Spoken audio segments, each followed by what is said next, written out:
그동안 우버는 전 세계 모든 곳에서 호전적인 자세로 일관했지만 중국 시장에 진출한 초기에는 대단히 소극적인 자세로 사업을 진행했다.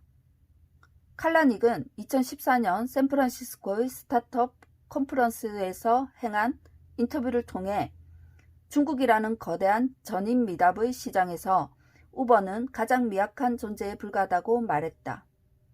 이 나라에는 인구 100만 명 이상의 도시가 200개에 달했다.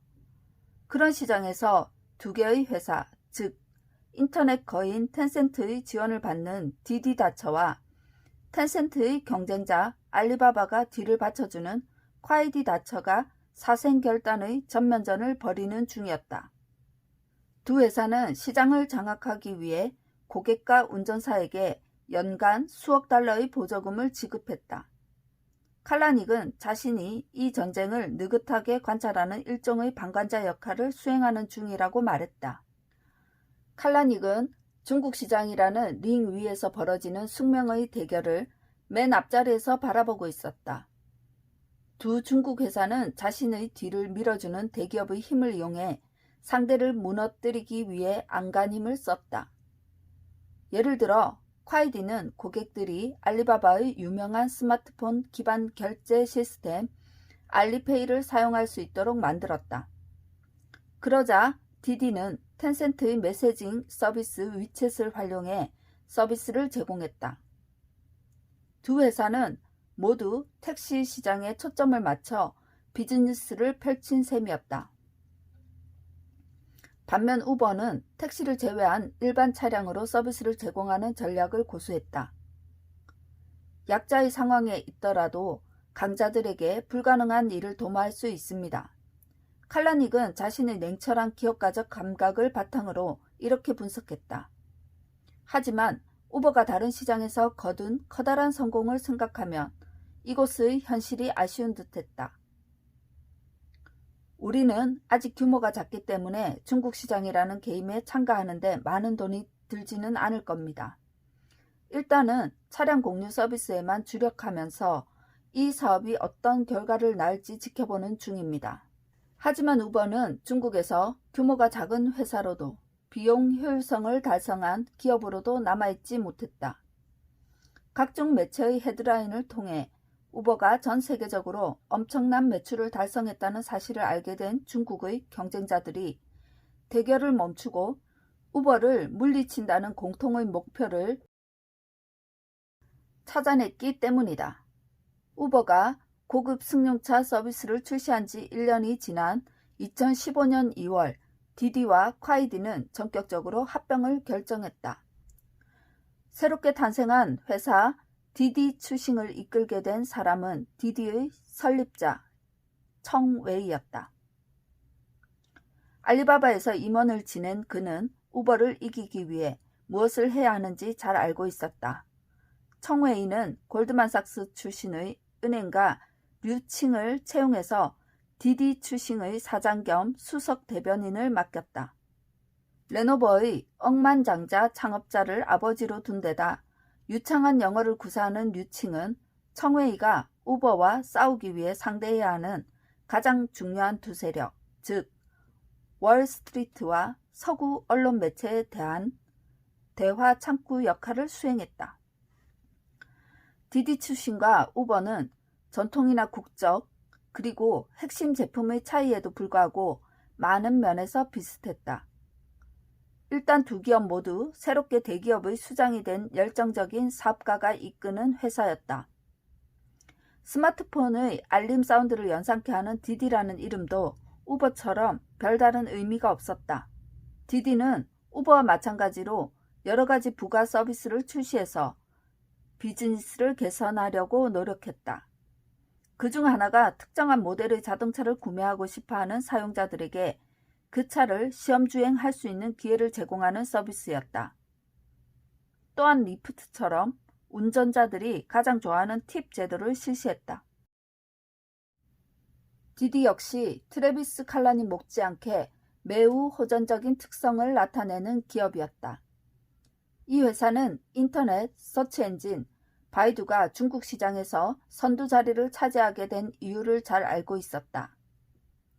기능이 훌륭해서라기보다 정부 정책으로 구글이 중국에서 활동하지 못하게 됐기 때문이었다. 그러므로 자신들이 우버와 정면으로 경쟁하면 승리할 거라고 믿었다. 물론 중국 사람들이 디디의 서비스를 일방적으로 좋아하기 때문만은 아니었다.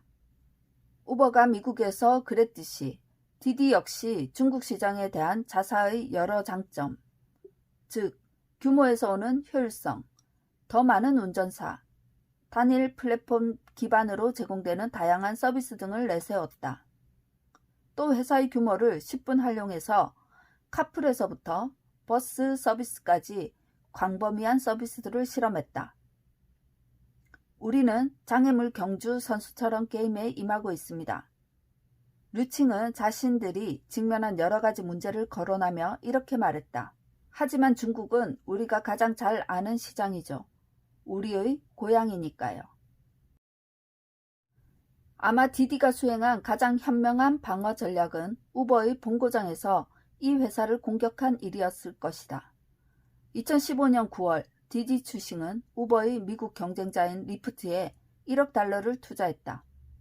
그리고 2개월 후에는 우버의 또 다른 경쟁자인 인도의 올라, 그리고 동남아의 그랩택시와 협력 관계를 체결했다. 언론 매체들은 디디가 이끄는 이 그룹에 반우버 동맹이라는 이름을 붙였다. 그들은 향후 이 동맹에 속한 모든 회사의 플랫폼을 통합함으로써 사용자들이 다른 지역으로 이동하더라도 쉽게 서비스를 이용할 수 있도록 만들겠다고 약속했다. 디디는 이런 협력 관계를 항공사들의 노선 공동 운영에 비교하면서 이는 우버를 이기기 위한 전략이 아니라 고객에게 편리함을 제공하기 위한 노력이라고 설명했다. 우리는 동맹이라는 단어보다는 파트너십이라는 표현을 선호합니다. 류칭은 이 협업의 목적에 대한 질문에 이렇게 답했다. 물론 이 모든 노력은 긍정적인 일이기는 했지만 그것이 디디의 핵심 목표는 아니었다. 그들은 리프트의 자금을 지원하면 미국에서 우버의 비용이 상승하기 때문에 중국 우버에 쏟아부을 에너지가 감소하리라는 사실을 잘 알았다. 우버에 대항하는 글로벌 연합을 조직하는 일은 부가적인 혜택의 하나였을 뿐이다. 이제 우버는 디디라는 호적수를 만난 셈이었다. 이 스타트업은 규모의 경쟁이나 장기적인 싸움도 마다하지 않았다. 디디의 투자자이자 공동 설립자인 왕강은 나중에 블룸버그 비즈니스 위크와의 인터뷰에서 이렇게 말했다. 그들이 우리의 머리채를 잡고 우리가 그들의 수염을 지며 싸우는 것은 꼭 서로를 죽이기 위해서가 아닙니다. 누구나 미래에 유리한 협상의 권리를 확보하기 위해 노력하는 거니까요.